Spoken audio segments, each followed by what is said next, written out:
Hai, Assalamualaikum murid-murid. Bertemu lagi kita untuk sesi kelas PDPR bagi mata pelajaran RBT untuk tahun 4. Cikgu adalah Cikgu Nurhafizah Saleh yang akan mengajar RBT untuk tahun ini. Baiklah, tajuk pertama untuk hari ini adalah keselamatan bengkel. Kita akan belajar unit yang pertama iaitu keselamatan bengkel. Topik 1.1 amalan keselamatan. Pada hari ini kita akan menyatakan peraturan keselamatan diri, peraturan keselamatan di bengkel, peraturan keselamatan peralatan dan juga peraturan keselamatan bahan. Baiklah murid-murid, seperti yang kita ketahui, untuk mata pelajaran RBT biasanya kita akan laksanakan mata pelajaran ini di dalam bengkel. Jadi bila kita berada di dalam bengkel, kita mestilah mematuhi peraturan keselamatan di bengkel supaya tidak ada berlaku sebarang kemalangan yang boleh mencederakan diri murid-murid semua. Jadi yang dapat kamu lihat dalam slide ini adalah peraturan keselamatan ketika berada di bengkel. Kita dapat lihat terdapat 6 peraturan keselamatan di bengkel. Yang pertama, kita mestilah mematuhi semua tanda keselamatan di dalam bengkel. Okey, kemudian ketika masuk ke dalam bengkel, kita mestilah membuka semua pintu dan tingkap sebelum memulakan aktiviti. Kenapa kena buka pintu dan tingkap? Supaya pengudaraan lebih segar dapat masuk ke dalam bengkel. Kemudian yang ketiga, kita mestilah membersihkan meja kerja dan bengkel setelah selesai melakukan aktiviti supaya murid yang seterusnya dapat masuk dalam bengkel yang bersih. Okey, kemudian peraturan yang keempat, kita mestilah meletakkan beg di tempat yang disediakan. Beg-beg ini tidak boleh dimasukkan ke dalam bengkel.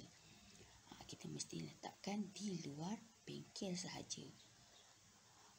Kemudian yang keempat, kita mestilah gunakan alatan dan bahan setelah mendapat kebenaran guru.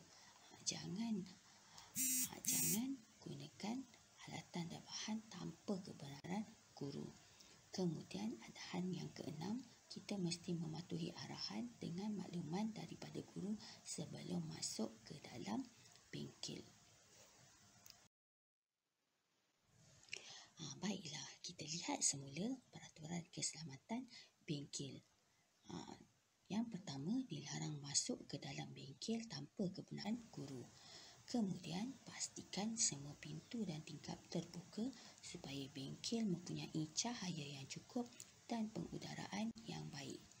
Bersihkan dengan segera jika terdapat sebarang tumpahan di lantai. Beritahu guru jika berlaku kemalangan atau kecederaan. Minta kebenaran guru sebelum menggunakan peralatan dan bahan. Gunakan alatan dan bahan dengan cara yang betul dan cermat. Bersihkan tempat kerja dan bengkel setelah selesai melakukan aktiviti. Matikan semua suis elektrik sebelum meninggalkan bengkel. Dilarang membawa beg ke dalam bengkel. Berikut pula adalah peraturan keselamatan diri.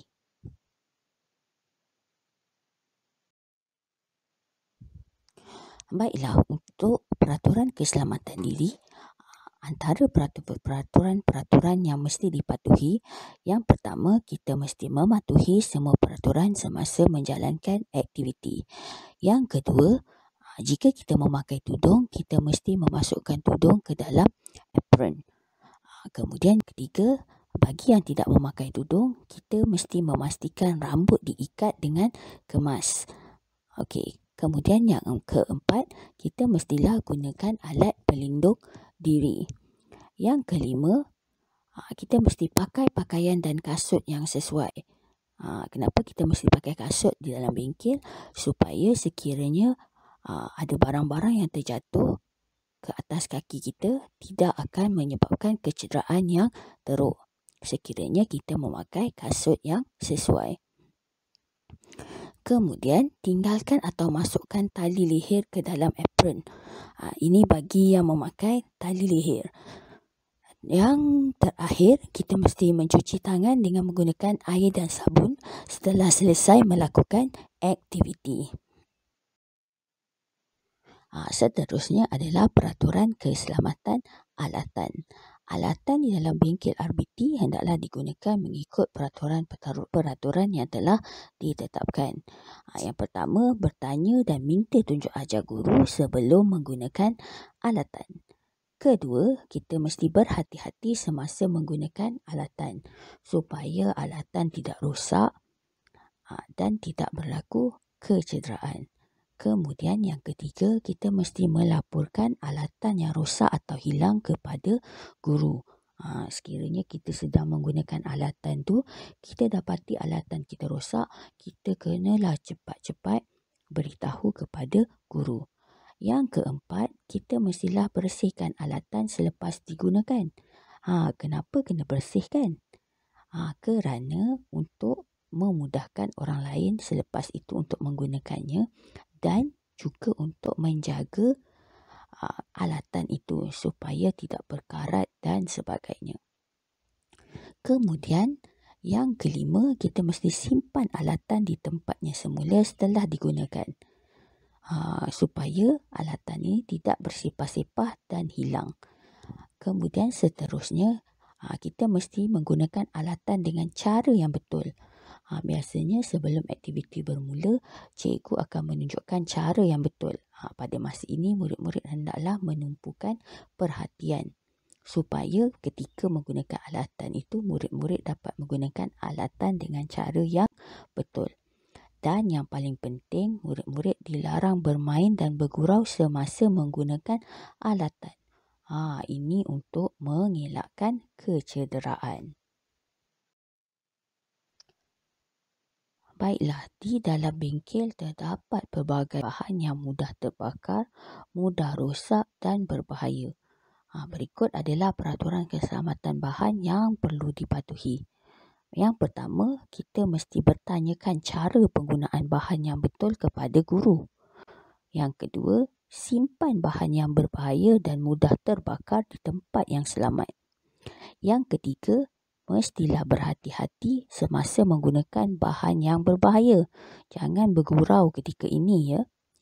Yang keempat, kita mesti bersihkan bahan yang tumpah di atas lantai dengan segera supaya tidak ada orang yang jatuh.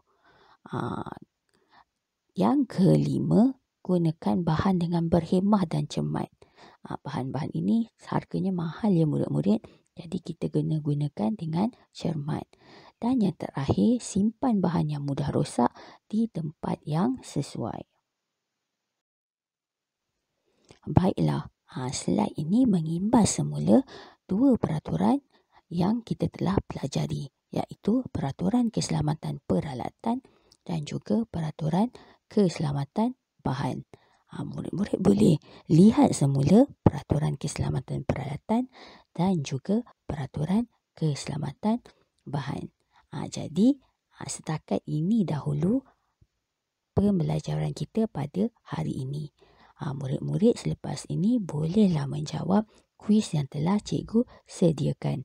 Berjumpa lagi pada minggu hadapan. Bye.